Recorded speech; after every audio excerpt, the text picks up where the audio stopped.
Hello, everyone, and welcome to Bucs UK TV again. It's episode 85. It's festive. Phil's looking, I think, most festive, joined by David and Marianna as well as myself. We're trying to spread good cheer. We're going to do the best we possibly can. However, there is a sort of a black armband sort of feeling about this. Phil, maybe let's start with you. What I think we said was we talk about how do we do this game justice, but yet not kill ourselves. I think we'll start off with the thing that frustrated us most about the Bucs was ... and then hopefully it'll be like therapy. Hi, my name's Kieron. I'm a Buccaneers fan. Phil, what was yeah? I know it's hard to narrow it down. What drove you most potty?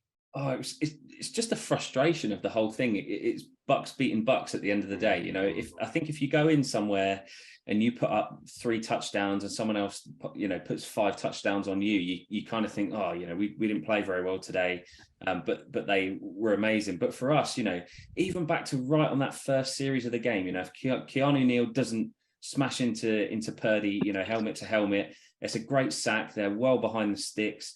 It's a rookie playing in his first start, and you think, actually, this will be a really positive start to the game. We make them punt, we get on the scoreboard, and it could have been an entirely different game. That's the positive spin. But obviously that didn't happen, and it was the poor technique, I suppose, roughing when he didn't need to.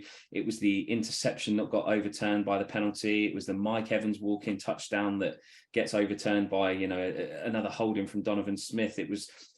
That's the thing that I think frustrates me the most, is that it's us sabotaging ourselves. It's not that we were comprehensively beaten and played off the park by the 49ers, but there were little things that if they went the other way, it could be a totally different game. So that's kind of what had my blood boiling by the end of the game. Yeah, absolutely. I think, and obviously many of the Bucs UK fans come from England, and with the World Cup the week ahead, it feels like it wasn't a nice week to be a referee, I think, for getting our ire. Marianna, if you got something else, was it the same thing frustrating you? I mean, yeah, I think that sort of film is pointing out there, I guess, the penalties and us getting so many penalties. I think what frustrates me is the sort of waste of the talent that we've got. We've got so much great talent. We've got so many good wide receivers. We've got Mike Evans, Godwin, Julio Jones, Russell Gage as well. We've got so much good on the defense. I mean, obviously Tom Brady, and it just seems to be a waste of talent with some poor coaching, unfortunately, which, I've been trying to keep it positive and not mention the coaches and not sort of be too down on the team. But after that game, it's hard not to be.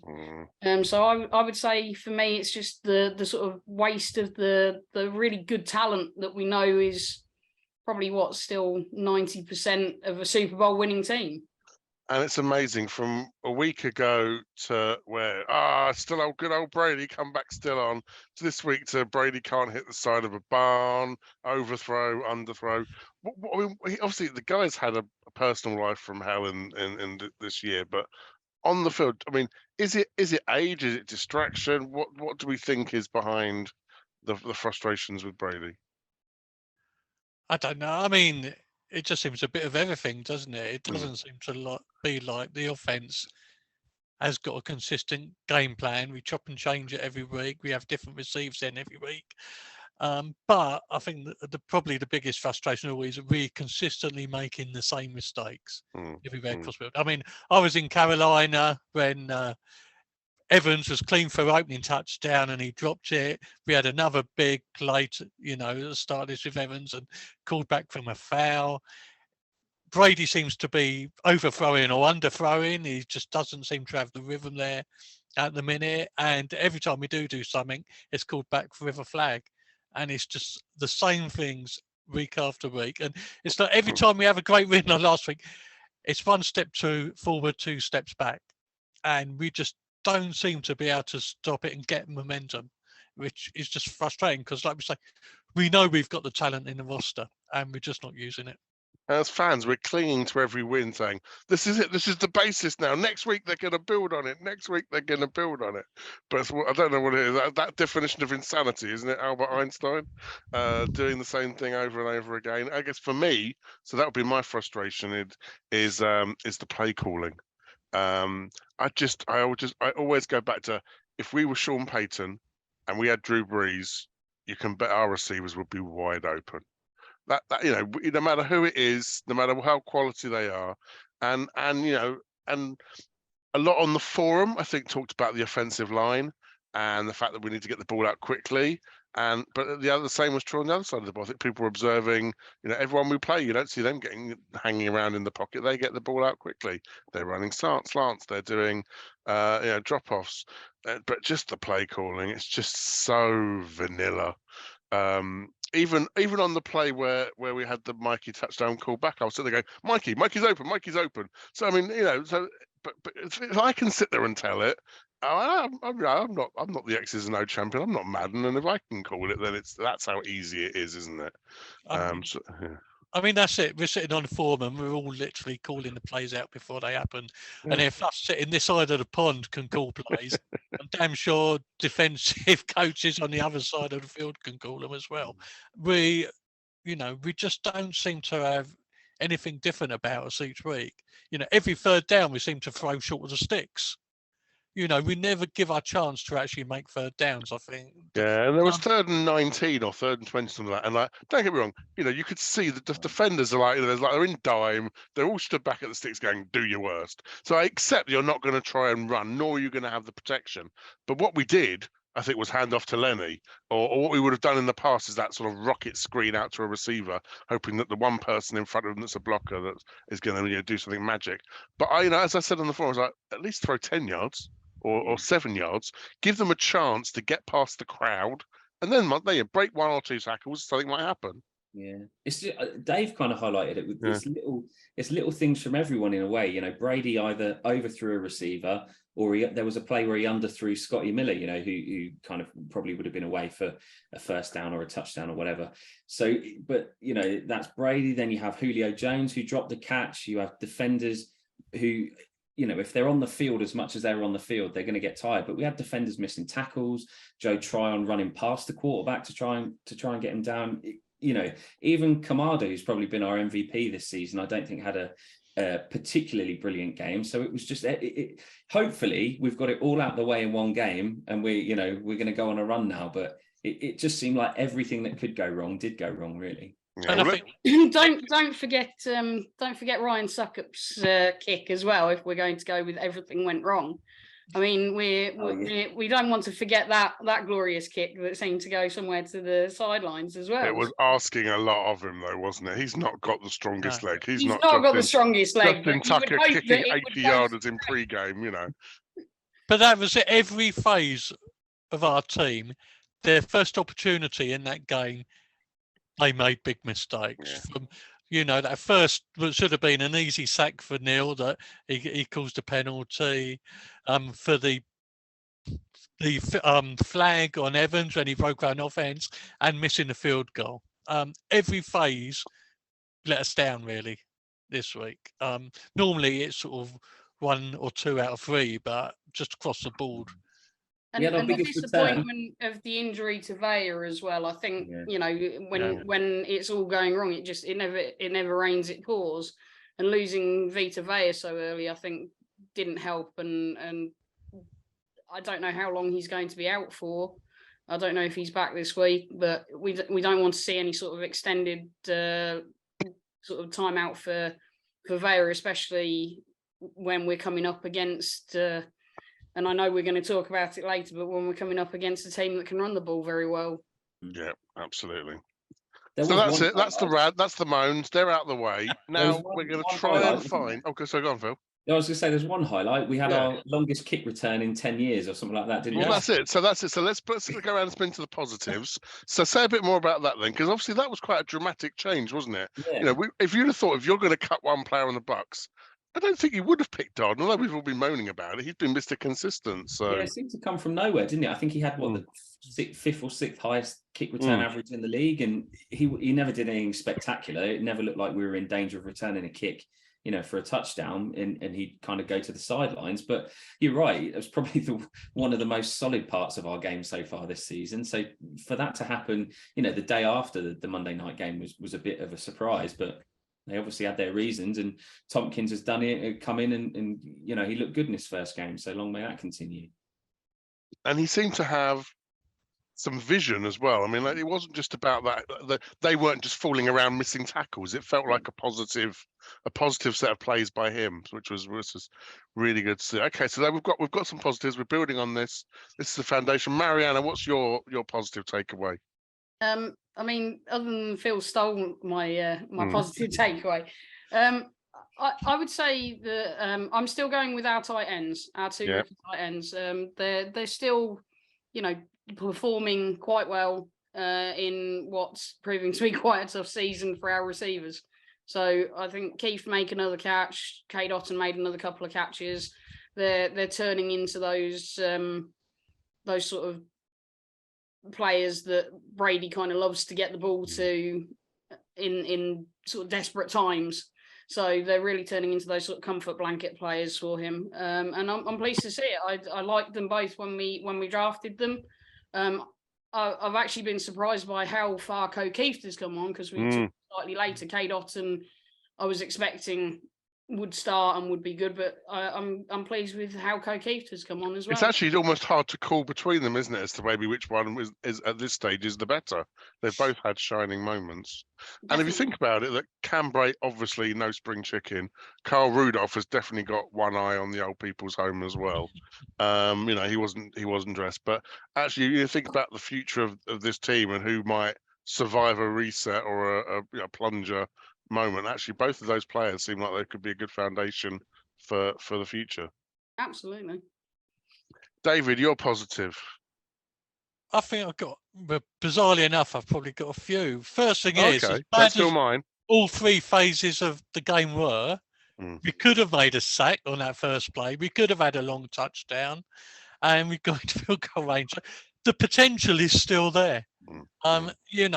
And it all is about the old execution line. But, we still have got the strength on the roster to actually turn this around. And if you think we got, we were missing Mike Edwards, Shaw Murphy, Bunting and Winfield last week. They must be getting pretty close to getting back to fitness. And, I think this weekend is going to be another tough run. But we've still got 2 big divisional games to play yet.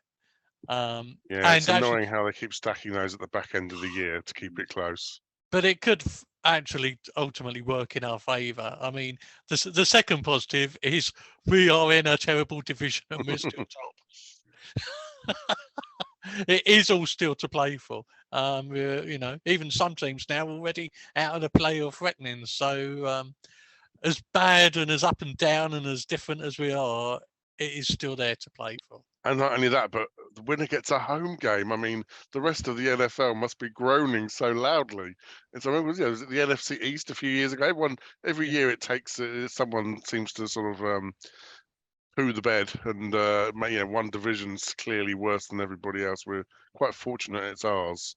My positive is, so I was worried partway through the game. I had visions of a game where we were playing against the Atlanta Falcons.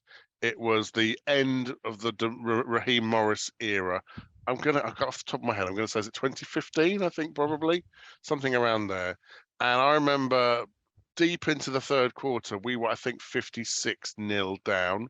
I think we came back to like 56-14, where they basically decided to, field 5 defenders or something and just took pity on us. And it didn't get into that situation. So my positive is that the players, I think, were still playing for the coaches. Now, no one's quit. They were trying on every play. Everything was being chased down. No one was arms tackling rather than trying to put their bodies in. So the positive for me is that I think the team is still engaged. I think the players are still trying for themselves, for the coaches, for the fans. So this is a team that desperately wants to win. And that's not all. We can't always take that as read. I think in the NFL, if I'm being honest, with people looking ahead to first round picks and trying to, working out, well, actually, maybe let's get this guy fired and we might have a bit more chance next year.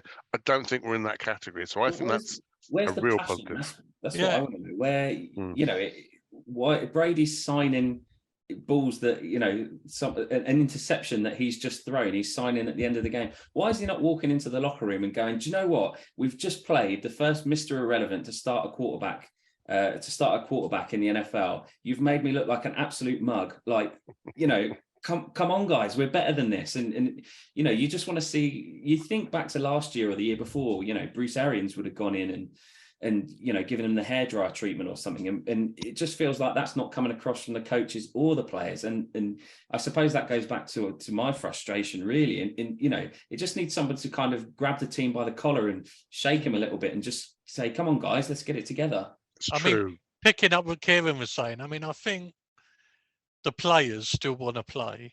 I mean, Brady was given a fair bit of grief on the sidelines, but if the players want to play, then you've got to look at the coaching. And Todd Bowles, I mean, every time he comes on, you just want to fall asleep, really, don't you? I mean, my concern, I think, is he gave his speech at the end of last week's game against the Saints, and his speech was, I want more of that. I want more of how you played. And concerningly, I think they went and played worse than that. So I'm not sure that was the best speech he'd ever given in terms of I want more of that. Well, you'd have thought we'd have walked off that game with 50 points in the bag, not to get 2 last-minute touchdowns to scrape a victory. Yeah, I want him to sort of shout and tell them it's not, well done, lads, you won, but you could have beaten them by a lot. This is what we've got to improve on, not I want more of the same. So I know it's a coaching style, and I guess he looks for positives in the way that he coaches, and he's trying to basically be us, I think, and be everybody's friend maybe, and be the nice guy in the room. I think there's an element of being grounded as well, in the sense that what you want to try and provide, I can see where it comes from. It's trying to provide that baseline constant so that, do you know what, if we're so good, don't get cocky because we're not that good. But if we're bad, we can correct these things. There's different styles. Not everyone walks up and down and rants and shouts and that sort of stuff. And I remember as a player myself, I never really responded to people shouting at me. It never, I knew what I did wrong. And trust me, more often than not, I did it wrong. But I was like, well, next time I need to catch it. I don't need anyone to tell me that. I know. I did the hard part. I was open, and I think so. I think certainly at both, the 2 coordinator roles, it feels like what we've got is that level of gravity, and imagine it's probably better for your life expectancy and the not needing a triple bypass and things like that as well, in terms of sort of longevity. So I get it, but clearly it does frustrate fans. You've only got to look on social media because it can be seen as not caring, and I think it's a bit like the Brady signing a ball thing. We've had headlines in the past. Brady strops off and doesn't shake the quarterback's hand at the end. What a bad sport. So what's he supposed to do? And actually, he's obviously a 49ers fan. It's obviously his neck of the woods. He's clearly proud of the guy. I think there's an element of like he's passing the baton on, and he's being a classy player that we would expect him to be. But you're right, when you're like, dude, you've just been walloped. Stop signing the balls, But that's where you get the sort of the good cop, bad cop scenario and teams. You need, I think, in every team, in every almost place, wherever, you need someone that's going to shout and kick and moan, and equally then someone that brings it to a level. And I just think all of our coaching staff seems vanilla at the minute. Yeah, it's true. I've got one final positive. Go for it. We didn't have to stay up and watch the game. Someone put that on the forum on Sunday, didn't they? Yes, yeah. I tell you, I did like Lenny Fournette back and looking mean. He put some blocks in. He looked like he really wanted to play. talking of blocks, we should talk out about the pass protection because it wasn't just him. Rashad White as well. There were a couple of plays where it looked like Brady was about to be knocked into the next field, and they picked up those blockers really, really well. So yeah, again, I think that's another sort of thing where it's passion. You can see they're desperately trying to make something happen. The danger comes, I guess, if you're trying to make something happen by yourself. And I feel that certainly with like JTS, Devin White, and Levante, that felt at the linebacker level. If you're trying to do it all yourself, you're going to find yourself in the wrong gap when there's a running back going past you. And that's what happened on a lot of those big plays, I think. Okay, that's it. The 49ers are put to bed. We're on to Cincinnati. But first, we have a competition winner to select. So on the forum, as ever, we have one of our weekly prize competitions. All of our members are able to enter those. The prizes are pretty fantastic. We have a tie between Luke Griffiths and John Kiris. So I'm going to try and share the wheel now so that everyone will bear witness to how we fairly select the winner. All right, good luck, both gentlemen, and may the best Bucs UK member win.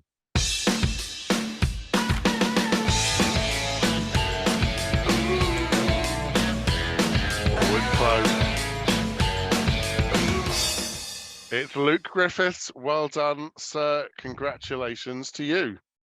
Your prizes will be on the way momentarily.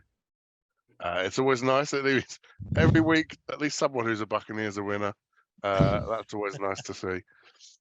So now we're going to preview our next game. The Bengals are 9-4. I wish the Buccaneers were 9-4. Although it's only 3 games difference. You can easily see how a few things go a different way. Okay, Phil, let's start with you.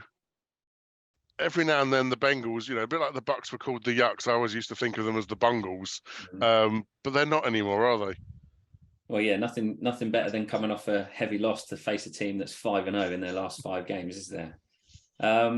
My one silver lining maybe is that Joe Burrow was on the Manning cast on Monday night. So hopefully we'll get the Manning cast curse and it'll work in our favour. But they're a good team, aren't they? I mean, they've lost Jamar Chase to injury. He's now back and they didn't really miss a beat. Joe Mixon went down with injury at the same time, and Samaje Perine stepped up at running back and it again powered them through as well. So it seems, we're one of those teams. I think we've just talked about some of the injuries that we've got and maybe not coping so well with those, not having as many bodies to step in, but they seem to be one of those teams where a couple of key guys kind of get lost to injury and somebody else steps in and does a really good job. So it's, it's frustrating that we're not like that, but how do you combat that? How do we stop? They've got 3, I think like we have really, they've got 3 good receivers in Chase, Higgins and Boyd. Obviously Higgins unfathomably dropped a touchdown at the weekend, but they're going to be hard for our secondary to stop, and let's hope that the performance from this weekend kind of it's chalk and cheese with the weekend ahead and we kind of lock them out. But it's a real tough task. They're a good team. They obviously hit the Super Bowl last year, coming up just short against the Rams, had a rough start to the season going 0-2, probably a little bit of a Super Bowl hangover, but they're looking like a really, really well-oiled machine again. So let's stick with their offense against our defense for a moment then. Historically, it seems like whenever we're worried about a team, we just blitz more. Do you think that's probably what we'll end up doing? And is that the recipe to try and beat Cincinnati? I guess so, in a way. You just want to try and make Burrow get the ball out early, I suppose. I mean, we know that the Bengals O-line isn't very good. Obviously, they took Kappa from us. So it'll be interesting to see how he plays against us, how we play against him. Do we know, maybe some of his weaknesses that we can exploit? But, Burrow got sacked a lot last year and it's a similar story this year. So I think we've got to try and get to the quarterback as quickly as we can, make him get the ball out before some of those receivers are kind of in space. And then who knows what could happen? We might get a couple of interceptions and the game looks a lot brighter than maybe it could do. So, yeah, I think trying to get to the quarterback and trying to blitz is probably a good way to go. I mean, we've really missed Shaq Barrett. Yeah, since he's gone. That's just really shown. I mean, he wasn't necessarily making a lot of sacks, but he was getting close and he was putting a lot of pressure on. JTS just hasn't got the timing right at all. And we just don't look anywhere near as effective without Barrett in there. You almost wonder about the loss of JPP as well. I think, when we lost him in the summer, you kind of thought, well, he's getting on a bit. He was injured a fair amount last year, so maybe it's time to go, and we've got JTS. But actually it shows, probably how much attention was paid to him, that it opened up the other side as well for some of the success that Barrett had. And, if we now had JPP and JTS, would one of those get a bit more space? So, Barrett's been a massive loss since he went down. Likewise, I think if we're talking about their O against our D, I'm concerned, as I said earlier, about the run game. Mixon has been pretty much tearing it up, and if Vaya is out, that's really going to stuff us. I think if Vaya is in, we're still struggling.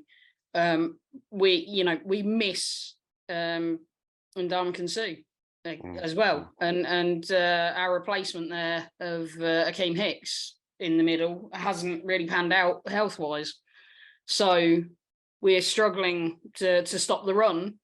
We've had a few teams run through us quite successfully and knock off some big runs, so that's where I'm really quite worried that the Bengals are going to just run through us, and Mixon is going to have an absolute glorious day.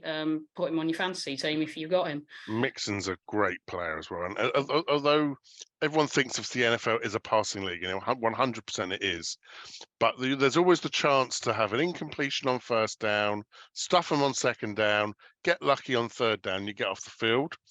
But if you keep giving up 3, 4, 5 yards a play, it's a long day on the ground, and you're not going anywhere, because the teams, there is no risk with running. If there's no risk with running, teams will keep running. And Joe Mixon, I think he's he's. Don't get me wrong, I know people know who he is. He's famous. I still think he's underrated. He should be up there with the best players. I think, as you mentioned, Phil, the line there is not fantastic. I think if he had a Pro Bowl line that he was running behind, I think it would be, sort of Barry Sanders type territory at times, where he would be, because he can make players miss. He's quick, he's elusive, but he's also powerful. I think, for me, he's the complete package. If there was one Bengal I could steal, I think it would be Joe Mixon. So let's turn to the other side of the ball then. The other thing on defense is actually, do we get much of our secondary back? So Wingfield, Edgewood, and who else is it? I mean, Sean Murphy Bunting, because again, I think at the minute also our linebacking core doesn't know where they're playing. I think they're trying to cover the deficiencies behind them as well as stopping the run, and I think they need that confidence of what's protecting them behind to actually get in there as well. I don't think that White or David have been anywhere near as effective as they have in the past, and I think they're a little bit lost. Yeah, I would agree with that. I don't think, certainly no one's on Pro Bowl form on that defense that we would normally expect, someone to be there, because they're all high profile players now. There's no one around the league. We used to say that Levante David was kind of like our best kept secret. He's not anymore. Between that and Devin White, you know that they're well known, and I guess people are game planning for them as well. I think people know to attack Devin White when he's in coverage. I think they know that if they can get JTS to be over aggressive and loop round, you can step up into the pocket, or you can run off tackle past him. So we just need to be careful of those things. So let's switch up to the other side round then. So how on earth are we going to score on the Bengals defense, and what we need to put together? It feels like, and this might be my lack of knowledge, because I kind of say this quite often when I'm covering up, it feels like whereas the offense is superstars, the Bengals defense is more of a team, isn't it? And it's quite a bit harder to try and isolate who you need to go after or where the danger's going to come from. Yeah, Marianna, they've got a couple of names in terms of, they've got, I think, Von Bell and Eli Apple. They're the obvious ones. Eli Apple, Trey Flowers, but as you say, they're really not a big name team on their defense. It really is a team game, and I wish we could learn from that. To be fair, I wish we could pick up a bit of that next man up mentality. We'd really do quite well. Given the chance, I think we can score on them. But it's going to depend obviously on Brady and if his timing's right with his players, which as of yet I've not seen that it is. So it worries me. I guess where I'm hoping things might change is Brady has a tendency to not like losing. I can only hope. I said it last time. Unfortunately, I seem to keep coming on after losses, but it seems to me that something like this loss would be a real turning point where you would sit everyone down and say, this is just, we need to, something needs to change. And in practice, it would happen. I don't know because I'm not in the building, but that's what I'm hoping. And I'm hoping that this week we can come out and score. I mean, I think it's a lot of it is down to us getting on the board early. If we're not finding ourselves behind, I think the minute we go behind and it gets worse, Brady tries to do it all and almost tries to carry the whole team on his shoulders, and everybody knows what he's going to do. He's not going to get out of the pocket, and he's easily to defend. If we can keep in it and, you know, even get the first score on that allows us to actually get more of a run game going. That allows us, you know, Wright and Fournette are both picking up 4, 5, 6 yards. If we can keep doing that, it goes back really to exactly what won us the game against Seattle in Munich. Get out there, get running, get challenging them, make it, you know, then it opens it up in the backfield a bit. You know, with play actions, and are they overdoing the run? At the minute, it's too easy to defend. And that's our biggest problem at the minute. You look at every team we play against, how open their receivers are compared with ours at the minute. It's just horrible. But you know, you can almost play to that. It makes me laugh though, because we were shouting at each other in Munich. So I was like, they need to be more aggressive. And you're like, no, this is working. Stick with the run. And of course, you were 100% right. But my go-to reaction with all of this is that we need to get more aggressive. And I kind of feel like, on the one hand, you know, I don't care about completion percentage. If Brady completes only 45, 50% of passes, but every pass he completes is for a first down, that will move the ball. You know, like, you know, we talk about chunk plays, or, you know, we're not going to run the ball for 5 yards consistently. We've got some good runs in there. So I kind of, the lost art, anyone plays Madden, you know, there's this weird formation called pro set where, you know, 2 receivers, 1 tight end, 2 running backs, 1 either side of the quarterback. No one uses it anymore, ironically. So it's no longer the professional standard that it is when it was called pro set. But Brady can drop back from that. By dropping back from under center, he's got his eyes in front of him, and he's got a running back either side, so they can pick up anyone that the line are inevitably going to be letting through. There's a tight end in there somewhere, or a split receiver, that if you need to help chip on the edge, you can. So you're only sending 3 receivers downfield, and if one of the running backs doesn't have to pick up a blocker, they can then sort of leak out into that sort of flare pattern. But then those 3 receivers will be a blend of Evans, Godwin, Jones, Gage. And, you know, I'm all right with that. Just whichever one of our brilliant receivers is out there, throw 3 of them out there. Let 2 of them run a combination. The other one goes deep, and that's your progression. And I just feel like once we do that, and then they have to start, you know, coming out in like nickel, or maybe even dime to defend it. They have to have more people back there, or at least the linebackers will drop back. Then I feel like that's when our running game can open up. And, you know, so actually I'd love to, you know, I don't want to say it, but that 2nd and 10, I wouldn't mind running on that. But you know what? 3rd and 2, I want us to be passing. I want us to be aggressive. I'm bored of banging into a line on short yardage to go and it coming up short. That's Michael. What do you think, Phil? Yeah, I totally agree with that. You know, everybody thinks back, you know, if you think of the Super Bowl run, what's one of the first plays that comes to mind? It's that one, you know, just before halftime in Green Bay, scooter over the top, and we just don't seem to be doing that at the moment, or we do it once in a game that gets called back for a holding penalty. But they're the exciting, the sexy plays that you want to see, aren't they? I will just say though, I think Rachaad White over the last kind of 3 or 4 weeks has been, you know, much better than he was early in the season. I think when we took him in the draft, having just re-signed Lenny, I was, you know, a little surprised, thinking, oh, why do we need another running back? You know, we got Vaughan, we got Bernard, but actually, you know, it's looking like a good decision, and actually, I think he's going to be a top quality NFL running back. So I think he's doing really well. But we need to make more opportunities to use the run game, don't we? We can't be 2 scores behind in a game in the first quarter, because then you just abandon the run straight away. That affects the passing game, and we don't then get those big chunk plays. So I want to see us, if we get the ball first, I want to see us score first. If we get us, if they have the ball and we can get a stop, I want to see us put a score up and then actually start to develop that run game, because then that brings play action into the mix as well. Marianna, run or pass? Pick your poison. I'm gonna go run. Lenny, my boy, he's gonna knock off some yards this week. I also think get O'Keefe out there again. He will quite often play in that sort of lead, sort of blocking halfback blocking role, rather than just a tight end role. And I like seeing him out there in that sort of either position. He can, again, as you say, he can either leak out or he can sort of block and give the space for the running back to get through. So I like to see him out there. But Lenny, my boy Lenny's going to get 100 yards. I guess if you are going to run the ball, what you're saying is we want to keep this game close. We want to keep the ball away from the Bengals as possible. So if you're going to do it, commit to it properly. Seriously, every snap is with 2 seconds to go. You're trying to keep the clock running. You're trying to stay in bounds, and you're going to try and run a variety of plays.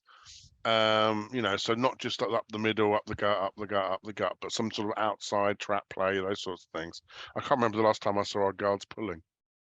I mean, I suppose it does eat up time off the clock. We know that the Bengals can score quickly. They can get those sort of deep shots downfield, because we can see Burrow passing to Jamar Chase deep, like as we've seen throughout the season.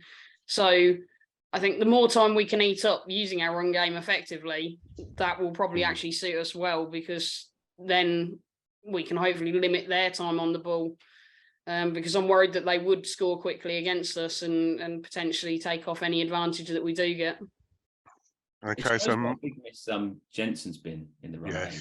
I think Hainsey's done all right under centre, and I can't really think, touch wood, I can't really think of any missed snaps and failed snaps and stuff like that where the ball's gone sailing over Brady's head. But if I think of Jensen, he's snapping the ball back to the running back and then pushing guys forward and punching that hole through that one of the guys can run through. Ronald Jones's touchdown in Carolina 2 seasons ago, 98 yards. Jensen made that hole, pushed guys out the way and open up that gap. So it really does show, I think, what we're missing with him. And they've still been obviously very secretive with what's gone on with his injury. But you do wonder if we can kind of limp to the playoffs and get that home game. If we could get him back, it might make such a difference. Who knows? And of course, it's not either or in terms of Hainsey or Jensen, because if you've got Jensen, you can still just put Hainsey somewhere else on the line. Yeah, and he's looked good, so maybe that'll strengthen the line elsewhere. I mean, what do you think about the use of Mike Evans in it? Not on the line. I wouldn't put him there. Well, I don't know. Maybe for Donovan Smith. It's strange, isn't it? There's the touchdown that he dropped in Carolina. There's the one that came back at the weekend. So it's not like he's not had any opportunities. But then there was one. Was there a catch in the third quarter, fourth quarter, where he caught it and kind of went straight off hobbling? Yeah. So he's not really a guy.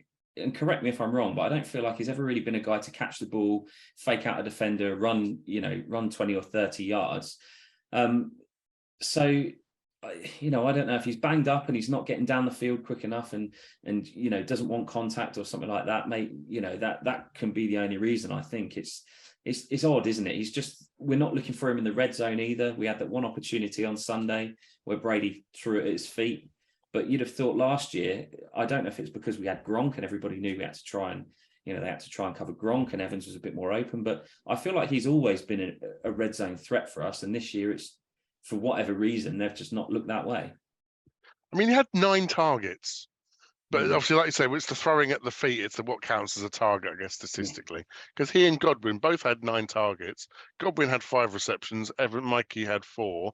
And of course, Godwin's had one that he dropped that he probably should have. He'd probably want to come back again. So, I don't think you can single him out. But you're right. It's not like classic Mikey, is it? It just doesn't look right, does it? Something. And the thing is, if you're throwing deep at Mikey, and it's contested, you'd put your money on him to win it. Oh, 100%. Yeah, And, or he's not pushing off. pick up a defensive penalty. Yeah, he's not pushing off like he used to. That doesn't happen anymore. No. So I suppose actually, if you think about the Saints game, he didn't get the yardage, but it was his, the pass interference on him that got us the ball, at the 1 yard line or whatever it was for that first touchdown. So people were making quite a lot of like, oh, he's not quite got the chemistry that he had with Brady at first, but I don't quite see that. As you say, he catches that long touchdown pass, and we've got a score. It was only pulled back because of the Donovan Smith penalty. So how can you say he's not got that was perfectly in stride. That was perfectly chemistry, right? Yeah. So I'm not seeing this. I feel like that's almost the punditry and the sports casters and whatnot trying to make a big deal out of something that maybe isn't there. I still think Brady and Evans have got a chemistry, and Brady, he's going to have his most success with Evans in terms of being our number one receiver. Yeah, for all the talk of not having chemistry, he's still within touching distance of 1,000-yard season. He only needs 50 yards a game, which is doable, hopefully. But to me, I think he's not looked right since getting mashed by those two defenders in the Rams game. He went off really early in that game, didn't he? And I don't know if he has a rib issue or something like that. But yeah, he got sandwiched very badly in that game. And you're right, maybe he is carrying some sort of, whether it's a muscle sort of that sort of abdominal muscles or something. Or just bruised ribs, yeah. It really hurts. If you can't rest and you keep getting hit every week, every game, it's never going to get really better, is it? Speaking of getting hit in every game, we've got to take a hit now. What's the score going to be, David? Final score, Bucs Bengals. 42-17, Bengals. Okay, that's the head speaking. Phil, have you got the heart tuned in? It's got to be 70-0 Bucs, doesn't it? Wake up, Phil. It's time to go to work.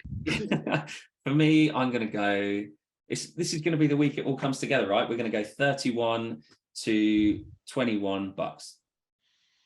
Okay, Marianna. Head definitely says Bengals, but I'm a Bucs fan, and so I'm going with the heart. And I'm going to predict a close one, 14-13. I was going to say the same score. You're stealing my stuff. I mean, I just went with psychology because I thought we were going to have a play out last week. So I think 14-13. I think they'll score 3 times. We'll score twice. But if we can hold them to field goals down on the goal line, that could be the difference. Yeah. And I think if we can chew up the clock or keep them off the field somehow by 10-yard pass incompletion, 10-yard pass incompletion, that'll still chew up the drives as well. So okay, so hopefully you'll agree with us that we're more likely to win than not, but we're not quite sure whether we're being realistic or not. So let us know in the comments below. Make sure you give us a big thumbs up and subscribe and do all the likey stuff and tick the bell and all those other things.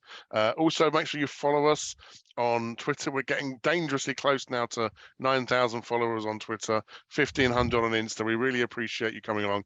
If you search us out, we're even on TikTok. We're not quite sure why or what we're doing on it, but we're trying our best. You're not going to see any silly dances, but you might see some good pictures of Bucs fans doing their thing. You might see some silly dances if we win on Sunday. Okay, you've heard it here first. Is that a promise, Dave?